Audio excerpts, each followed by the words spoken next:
Hello, Tiffany here with Cards Crafty Creations. So today's project is going to be making a wedding album using this Just Married paper collection from Echo Park.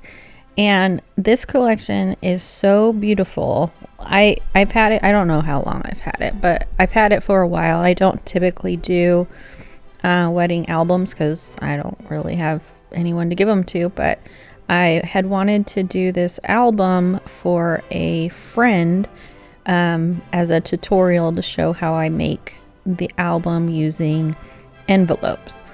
The paper pad from Echo Park, there's two collections here. The one I'm showing you right now, what is it called? Wedding Day, maybe? And I actually don't end up using it at all. But the whole collection is almost here. It's the 6x6 paper pad. There's a sticker book for it and a chipboard set. And that all goes together with the Wedding Day collection. Or Our Wedding. I can't really read it because my screen's so small. But I don't use it at all. I only use the first collection that I showed, and this collection that I am using has gold foiling on it. I have never seen any Echo Park paper that actually has foiling, so the collection was just so beautiful with that, and I ended up buying a whole nother one at one of their warehouse sales. And then that box I just showed is a set of envelopes from Hobby Lobby that I got on super sale. I don't even know. Like I said, I can't read. The screen I have in front of me is really small. But for all those envelopes, it was really cheap. I want to say like $1 or something. I'm not sure. And I wanted to make this album using the envelopes. And I know I saw someone do this. I can't remember who I saw do this. I mean, I don't believe it's my original idea. I believe I watched somebody do a tutorial on it. But I do make a lot of things with envelopes. They're just very versatile, and I mean, they're cheap for one. Oftentimes the craft stores will have envelopes on sale.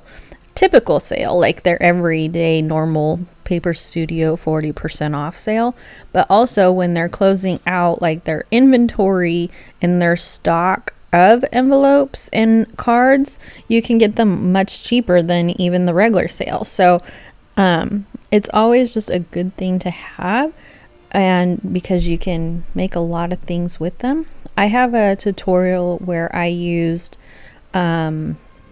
smaller envelopes for, like, say RSVP cards, or just little 2.5 by 3 inch cards, and I make gift card holders out of them, and there's a tutorial on my channel for that as well. But this is another. I've also used envelopes to make chipboard albums. And the envelopes are the pages inside. So you can either seal the envelope closed and just have like a thicker page, or you can leave the envelope open and now you have a pocket in the album. So they just do very versatile things. And so I know I saw somebody make this. And so I thought this would be a great project to do, because you're essentially using the envelopes as your page base and your cover. And the flap is connecting the envelopes together, and then the last flap is going to act as your spine and closure. And so I wanted to show this tutorial. I have a friend who, her daughter teaches a scrapbooking elective at school, and so I always wanted show how to do some of these things so she can use them to teach her students how to make them too. And so I told her I would make this and then she can use it as the tutorial. But anyways, that was me making the album. So you could see how I connected all of the flaps to the envelope bottoms, and then you fold it into like an accordion. So you have where the book is going to have normal pages, and then you flip it, and then it has like 4 back pages. So it's just really neat. So I hope that you enjoy watching me make that. And then I was thinking, I have so many envelope, because I didn't just buy one box of envelopes that has 30 or 50 envelopes in it. I bought 2, which you wouldn't need that many envelopes in your lifetime. And so I was thinking, what if I make some of these as kits where I put the envelopes together and create the album, and then give the cut instructions for the pattern paper. And then I could put that on my shop, and so people could purchase just the bases of the album, and then you would have the cut guide to actually cut all the pieces out of whatever paper you want and make your own album, but at least you have the foundation. So I kind of thought about that, since I have so many albums, I keep saying album, I have so many envelopes. So if you think that is something that somebody might be interested in, I can go ahead and do that and just have them on my shop, and you can buy the base and it's all ready to go for you. I will say that's kind of, I don't know, like back when I first started this project, not project, but this hobby, I would make my own albums, and from scratch, my own measurements, my own design, my own flip outs, my own everything.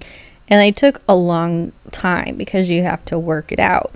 And where I feel like I like it so much more when I can buy the foundation or follow along with somebody, because they've already worked out the kinks. They've already worked it out. All I have to do is just enjoy my time putting it together and creating like the embellishments and all the fun part of it without having the headache of figuring out all measurements and mats and all that kind of stuff. So if you think that is something that you might be interested in, I have several albums that I've made in which I have actually created the cut files and all the cut measurements and everything. And so I could have several different templates on there and base foundations that could be bought on my shop if that's something that people would be interested in. Anyways, that's just what I was thinking as I was watching the replay of this as I was editing it. And I was like, so anyways, I'm just going to go ahead and I kind of like to mass produce sometimes. And so like oftentimes if it's all one of the same size, I'll just cut all the size that I need out of all the different papers, and then I'll just kind of stick them together instead of doing one page at a time. But anyway, so I hope you enjoy this video. It's actually really long, a lot longer than my typical video, just because I not only built the foundation of the album, but I'm also doing all of the pattern paper, all of the pop outs and flippity flappities and envelope and pockets and all that kind of stuff. So it just turned out to be a really long video, and that was me speeding it up like 500 times. And so I understand if you don't make it through the whole video, but at the end is where I show you how to bring it all together into an actual book. So I hope you stick around to see how that happens. But anyway, so I've been gone for a while. I want to say I probably spent 2 or 3 weeks maybe since I posted a video, and that is just because tax season was coming to an end, and the last 2 weeks, so the last 2 weeks up to April 15th, I was working till 8 and 9 o'clock at night, and I was completely beat. Like, my brain wasn't even speaking correct things. Like, I was just so tired. And so to be putting a video together, I just needed to have the rest so that I could go back to work the next day and prepare people's tax returns accurately. And so I wasn't able to get any videos done during that period of time. And then after April 15th, then I was on vacation for the rest of the week. And I used that time to work on my craft room. So I'm sure I've mentioned before that my husband and I bought a home that is not falling apart. It's not like, the money pit or anything, but it is a home that requires every room to be renovated, and essentially.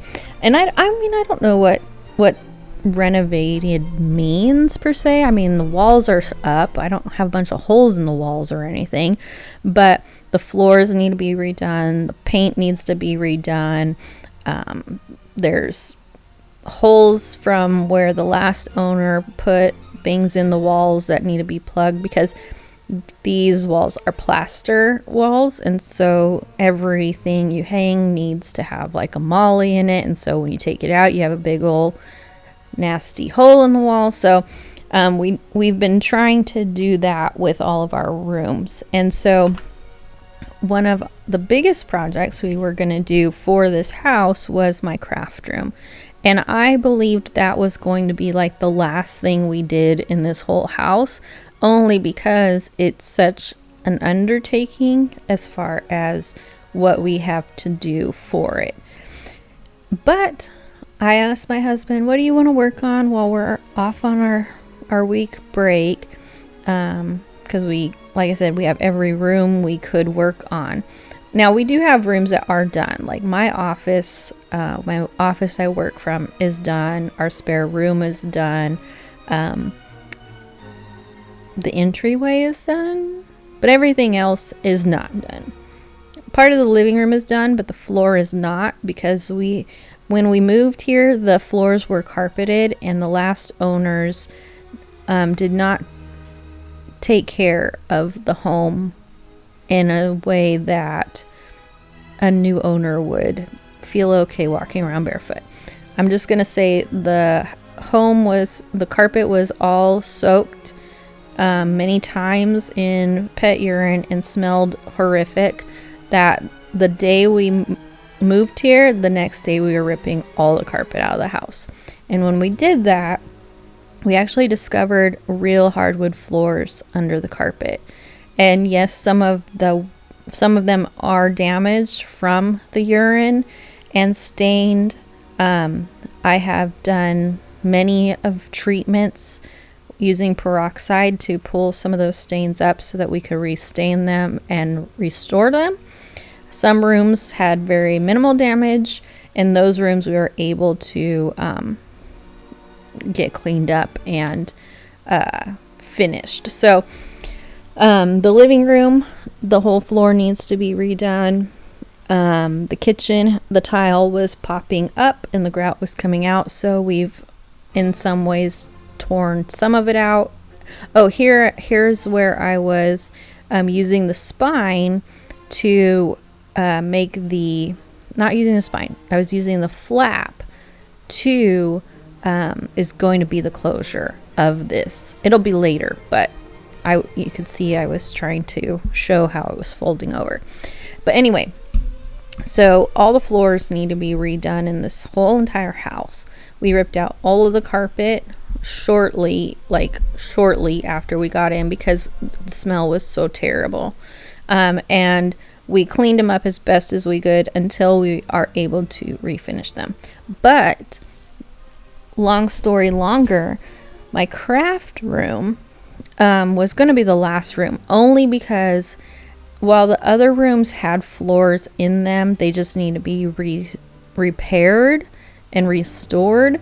My craft room did not. And once we tore that carpet out, not only it was just plywood flooring because we have a basement. So it was plywood flooring, and that plywood was damaged from pet urine. So we had to like put kills over the whole thing. So I lived with it like that for a while. Then I painted it with regular paint just so it would match the entryway when I did the entryway flooring. And so when we decided that since we had 5 or 6 days off, that we would use that time to do the craft room, since that was going to be our biggest job we were going to do. And I'm sure it's like, well, you just lay some laminate flooring down and paint your walls and you're good to go. But I didn't want that. In order to match up to the other hardwood floor in the house that this room is next to, because my craft room, I never get them right. One's a family room and one's a living room, and I don't know which is which, but my craft room is one of those rooms, and so it's the big room. I want to think it's the living room. I want to say it's the living room. Anyway, so it's fairly big, and it butts up against the family room, and the family room has hardwood floors in it already. And so laminate floors were not going to work to match up to it. One, the colors would not match. Two, they would be too thick compared to what we had to work with. So we actually bought wood, and we have been laying actual wood floors, which require staining and sealing and all of that. So we spent our off time laying the floor. I've painted half of the room, and I wanted to paint all of my furniture so it was all cohesive and one color. So we're actually spent the time to make my craft room, essentially its own work of art almost. So if you wanted to see that, I have been posting pictures of the progress on my Instagram and Facebook account. I haven't done a video of it. We did a video of us restoring one of the rooms in the house, which we haven't posted, but it becomes very hard to get all the right angles, and it takes so much longer to video the actual building and renovating process, and I don't know that I'm the best videographer at doing that, so I just have been taking pictures and posting them on my social media accounts. You'll see the furniture I've been restoring, and my craft room is going to be Alice in Wonderland themed. And so I bought an entertainment center off of Marketplace, and it was like red cherry wood, the fake wood that most things are made of these days. And I was like, okay, I'm gonna paint all this furniture, and I don't want to have to sand it all because it's not real wood anyway, and I just didn't want to put the maintenance into it.